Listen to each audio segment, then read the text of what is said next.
जी viewers, आज मैं आपको बनाना सिखा रही हूँ tandoori masala chicken. Tandoori masala chicken with masala. तो इसके लिए हमें जो जो चीज़ें चाहिए होंगी, उसके लिए हमें चाहिए एक छोटे साइज़ का चिकन। मैंने ज़्यादा बड़ा नहीं लिया, तकरीबन ये 1 kg का चिकन है, होल चिकन पूरा।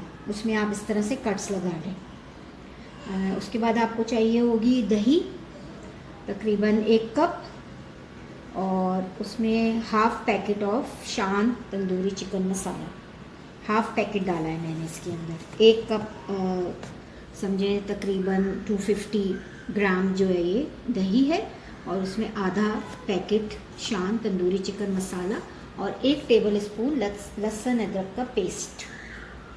हाँ जी, तो अब मैं आपको बताऊंगी कि इस चिकन को हमने मैरिनेट किस तरह करना है।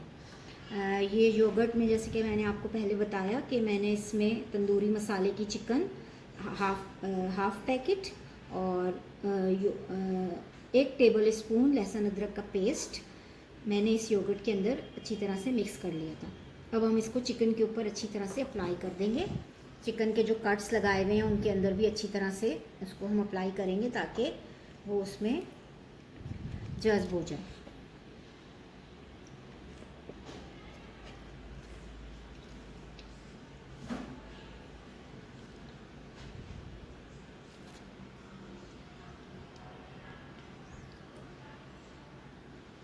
जी व्यूअर्स, अब मैं आपको बताऊंगी कि इसको प्रिपेयर तो हमने कर लिया था, मैरिनेट करके रख दिया था। अब हम इसको पकाना स्टार्ट करते हैं। तो मैं आपको बताती हूँ कि इसको किस तरह से पकाना है। इसके लिए हमें चाहिए एक मीडियम साइज़ का प्याज और एक बड़े साइज़ का आप एक टमाटर ले लें, नमक, कुटी हुई लाल मिर्च और हल्दी।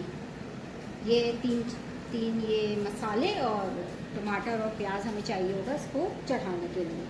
तो पहले हम एक पैन लें और उसमें 1 कप जो है वो कुकिंग ऑयल, मैं तो अंदाजे से डाल लेती हूँ, अगर आप लोग मेजर करना चाहें तो मेजर कर लें। हाफ कप कुकिंग ऑयल आप उसमें डाल दें।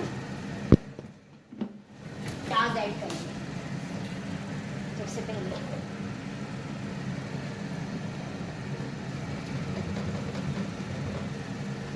प्याज जब थोड़े से सॉफ्ट हो जाएंगे तो फिर हम इसमें टमाटर और नमक मिर्च मसाला ऐड करेंगे। जी व्यूअर्स, तो अब आप देखें प्याज थोड़े से सौते हो गए हैं। प्याज सौते हो गए हैं, हल्के से थोड़े लाइट से सॉफ्ट हो गए हैं। तो अब हम इसमें ये टमाटर